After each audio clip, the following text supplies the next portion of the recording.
How's everybody? Good? Oh, I'm supposed to keep my shirt tail down. My wife said I had holes in my pants. It's illegal on our stage. You can't have holes in your pants. So, how y'all doing? I gotta stand like this. Don't look at my pants. Now you're distracted. See, that's why you don't have holes in your pants. You'll be distracted.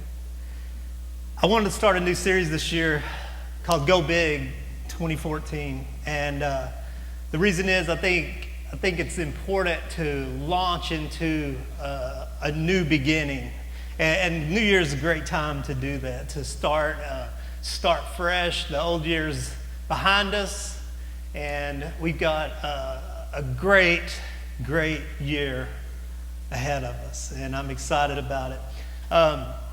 What I want to do in this series is I want to walk with you step by step into having the greatest life that you could possibly imagine. I believe that we were created for more than what we do right now, that we exist doing. Jesus, when he was talking with his disciples in the Gospel of Luke, he tells them, he said, "You see these things that I've done." He says, "You will do even greater things than these." And at first when I read that, man, I was like, dang, that's a lot to put on somebody. I mean, like, really. Like, how many of you guys walk on water? Like, I mean, it's difficult. Like, how many of you guys have just spoken the words and someone that's not even in your area was raised from the dead? See, that's a big standard he set, right? Here's what I think Jesus meant by that, because let's get real with this. I doubt that I'm going to do greater things than Jesus did. And you're just like, oh, you calling Jesus a liar? I don't think that's what he meant. When he was talking to them, he was talking to them as a group, and he was talking about when he would send his Spirit to live among us. And Jesus was one man in one area, in one location, in one time in history, right? And he touched the people of his day. And he touched them in a great way, in a miraculous way. But what he promised was that he was going to send his Spirit. And that when his Spirit was made known and came alive in his followers, that they were going to be able to do what he did, but not just in one place, in one time in history, but that it would cover the entire globe and that it would go on forever. See, he was limited by time and space when he walked in his body, but his Spirit wasn't limited. When he put it into people, when the Spirit of God came and dwelt among people and within people, he gave us the capability to carry on what Jesus started. And that was giving life and making life better. And what we are called to do in this world is bring the kingdom of God here. We are called by Jesus to make the kingdom of heaven known in this world. We are called to continue his work. Did Jesus not bring the kingdom of heaven with him? Yes. If he did, then what he commissioned his followers to do was to make that kingdom known. So I want to ask you, what does heaven look like? What have you always dreamed that heaven would be? What do you think of when you think of heaven? Peace, joy, goodness, healing, completeness, wholeness, satisfaction. Aren't these things that we look at heaven as being? And Jesus said that I want you to continue what I've done, which was bring God's kingdom to this world. To make the unknown, the spiritual realm where God lives and exists, known in this world. That God isn't far, that God isn't away, that God isn't sometime in the future, but that God is right here among us right now in this world. Now, I would agree that that's not always the way it feels. That's not all the way people act and the way people treat each other. But I can't control what people do. I can only control what I do. And you can only control what you do.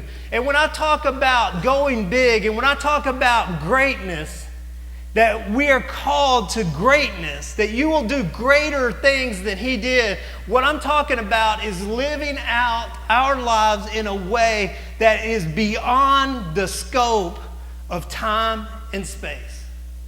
I'm talking about living out our lives in such a way that we have impact in our world, that we make our world heaven on earth. That we bring God's kingdom here. You say, man, that's tough. It's hard. I don't really feel like it. How many of you guys find yourself in a place in life where you're just kind of going through it? Like you may be doing better than you've done, or you may be doing worse than you've done. You may be good morally, or you may be bad morally. And you're comparing your life to what you think it should be. But all the time, you feel like there's just more. There's something that I sense that I'm not achieving. How many of you guys, like I found this out as I get older, but man, time is flying. How many of you guys feel like it's getting away from you? Like, man, my life, I thought my life would be more significant.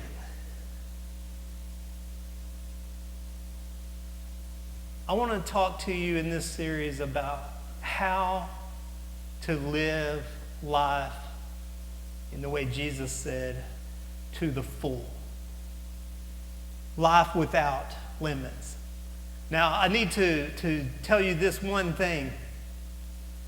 If you set a goal as this is what I want my life to be, then you're going to be extremely disappointed whether you get there or whether you don't. Because greater isn't about reaching a destination or becoming significant. Do you remember when I talked to you guys about the kingdom of heaven and how the kingdom of heaven is in fact the tabernacle of David that would be established forever? And the tent of David that was established was where God and his people met face to face, right? What I've found in my life is that tent is moving. And I will never be satisfied with having been to the tent. See, it's about pursuing the tent. It's about pursuing the presence of God and pursuing the will of God with our lives. And for our lives to make sense, and for our lives to feel like we've had impact, and for our lives to be greater, and for our lives to go bigger. See, I should have called the series Go Bigger, because we set a limit at big. I set goals when I stepped into what I believe God had called me and destined me to do with my life when I started church. And when I set those goals, and I set them pretty big. Here's what happened though. We started to achieve them. When we started to achieve those goals, the air kind of went out of my sails. The wind went out of my sails. The air was let out of my balloons. It was like, now what? So I'm with you on this journey. I want more. I need more out of life. There's a verse in the phone that's funny, huh? There's a verse in the phone where God says, he's talking through this guy who is known to be the wisest man in the world, Solomon, that ever lived. And the thing was, God granted Solomon, I'll give you anything you want, you know. And Solomon said, I want wisdom. And so God gave him wisdom. And Solomon writes these proverbs and these letters and these scriptures. And one of them is in Ecclesiastes chapter 3. If you got your phone, scroll to it. Ecclesiastes chapter 3. In Ecclesiastes chapter 3, verse 11, and this is in the Amplified because I think the Amplified here breaks down this word that we mistranslate all the time. In Ecclesiastes chapter 3, verse 11, in the Amplified, Ecclesiastes chapter 3, verse 11, in the Amplified form, says this: He has made everything beautiful in its time. Now, right before this, he's talking about the labors that God has given men. And some of the wording there makes us think it's negative, but it's not a negative thing. There's callings in our life that in this world, man, doing what it is that we were created for is sometimes laborsome. Sometimes it's work. Sometimes what I've found to be in the center of God's will is extremely painful.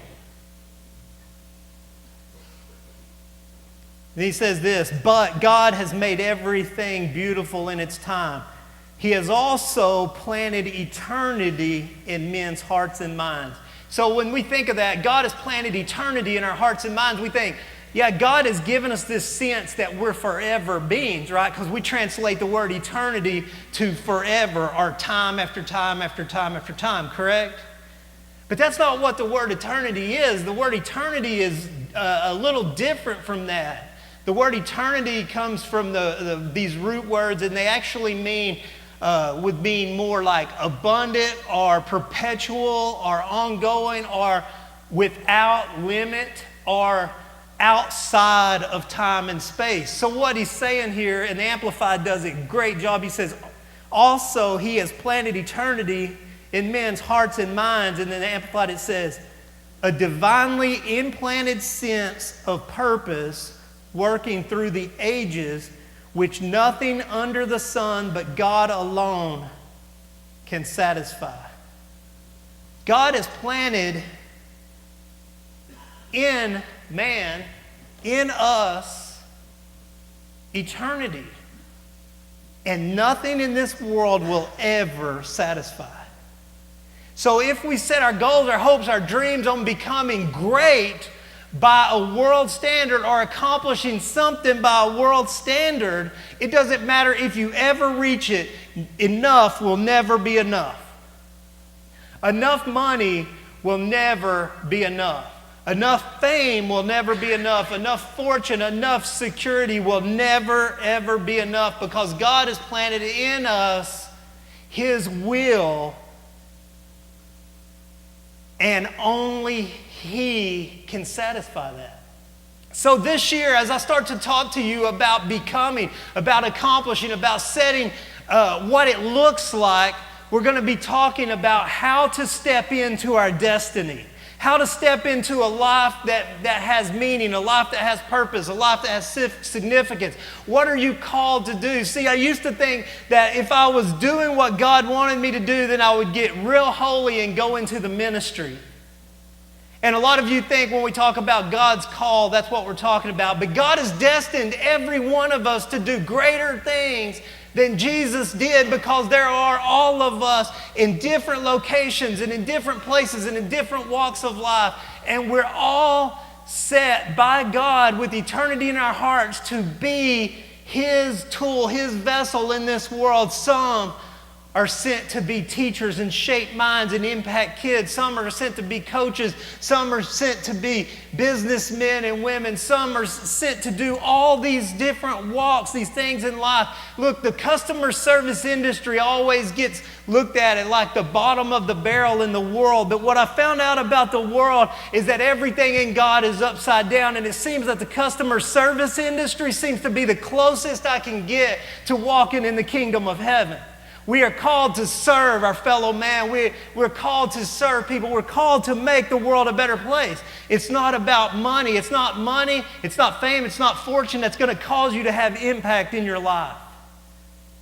What's going to cause you to have impact, what's going to cause you to be, it's funny that Jesus uses this word, what causes you to be saved, He uses that word, what causes you to be made whole, complete, healed,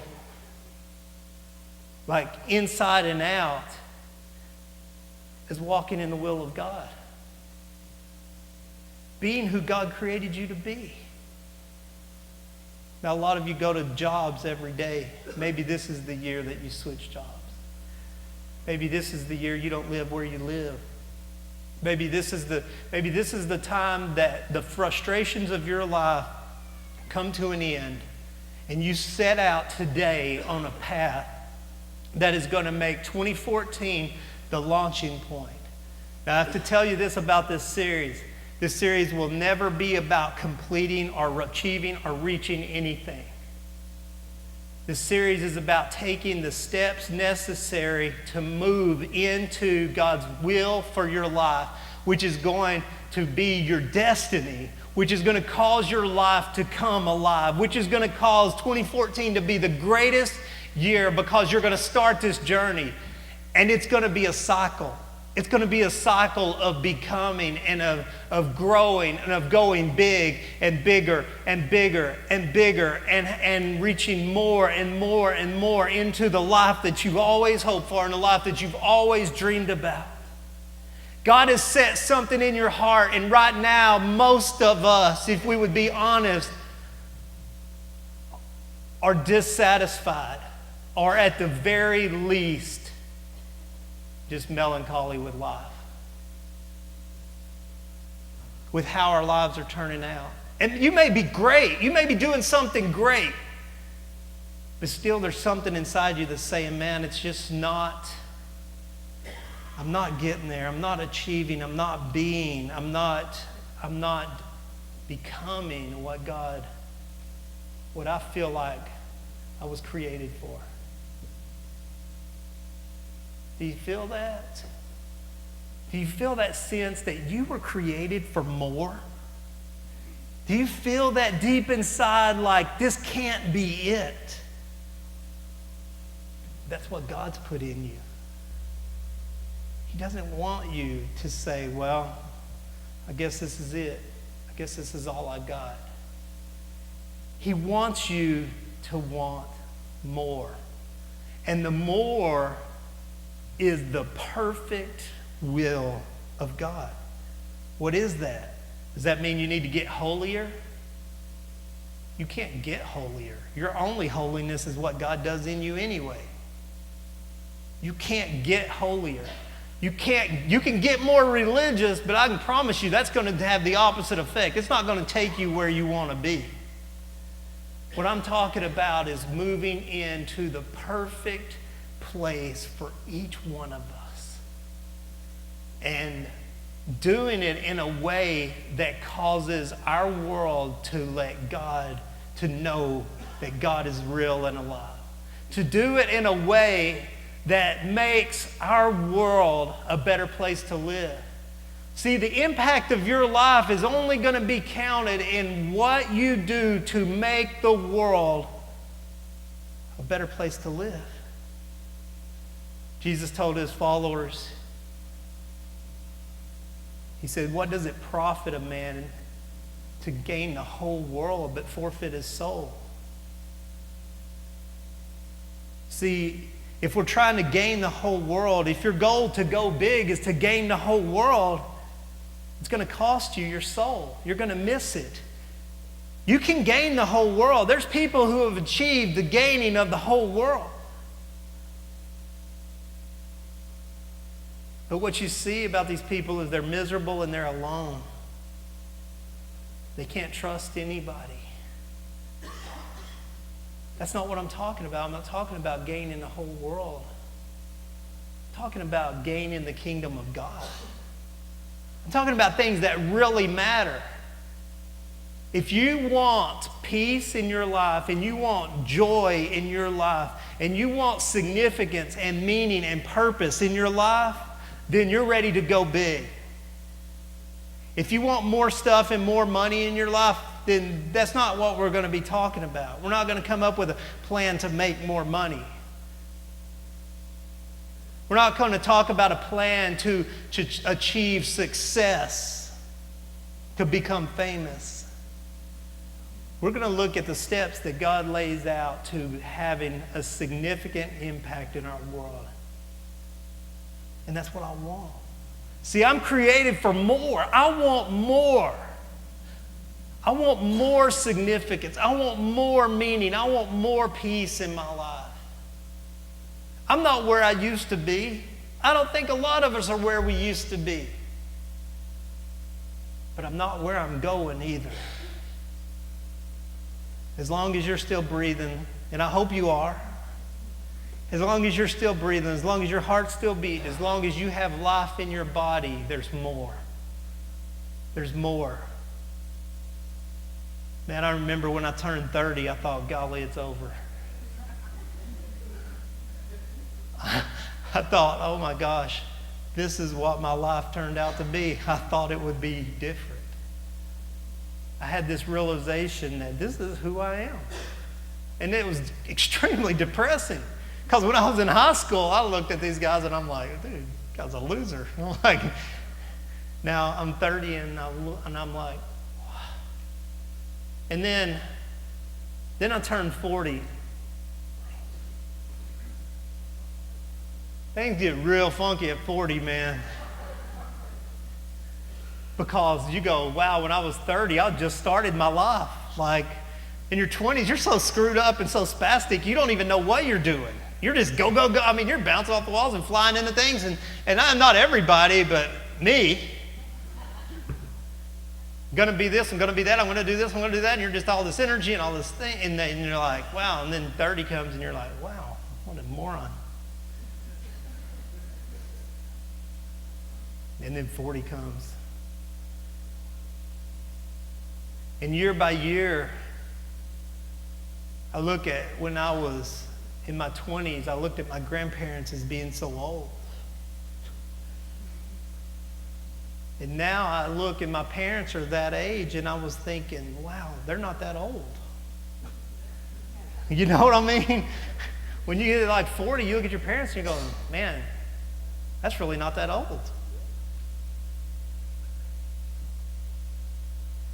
But you start to analyze your life in a lot of different ways. At 40, you look and go, wow, man, this is passing pretty quick. Then every year you feel like, man, it's passing quicker and quicker, and then it's starting to slip away from you. A lot of you guys have gone through this. I'm just going through this. My daughter, she's getting to where she's about to graduate high school next year. Not this year, but next year. And we're already starting to talk about her leaving. And I'm like, there's so much I need to do because, like, she's so messed up. I need to fix her. She can't go in a world like this. It's not safe for anybody. And time keeps passing. But it's not too late. Maybe you're 50, maybe you're 60, maybe you're 70. It's not too late. See, your life still can have impact. Your life can still have significance. Your life can still have the peace and the joy. You can come to the place of fullness and wholeness and completion. We can still enter into that tent of David. We can still enter into the perfect will of God, the perfect presence of God, and into who He's created us to be. It's not too late. Look, a new year is not a special time because it's just one day later than yesterday. Turning 40 is just like 39 and 366. I mean, it's not a significant day. It's just one more than yesterday and one less than tomorrow. So right now, today, we can change our destiny for tomorrow, right? New Year is a good time to do that. Man, we can set it off because we've got a marker and we can say, hey, this is the day, this is the year that my life changed. This is the year that I started focusing on the significance. I started focusing on the eternity that God had placed in my heart. I started focusing on a life that isn't bound by what the human physical world calls success or going big, but I can find a start into a life that is a life of complete peace, a life that has perfect meaning, a life that has perfect harmony. And that's what we want, right? So next week I'm going to start with 5 principles that we have to live out in constant rotation. That we have to live in constant rotation to constantly be moving with the tabernacle, to constantly be moving with the kingdom, to making an impact now. We have to always be moving. Don't settle for having been there. There's always more. It's always going to be better. There's always more impact. There's always more significance that we can have in our lives. So I invite you to come for the series. I invite you to take a lot of notes. But all of that's not going to do you any good unless you actually apply these principles to your life. Now, I told Celia this last night. This series isn't for you. Sorry. This is my journey. This series is for me. I need more. I was meant for more. I've done good things in my life. I've had success by my standards. But I feel stalled out. And all I want to do is invite you on my journey. I'm going to show you what God has shown me that I have to go through to achieve, to reach the place that I want to be. And so I invite you to come and be with me. We'll do it together. It's going to be good, though. I can promise you that. It's going to be good. Let me pray for you. God, I thank you so much for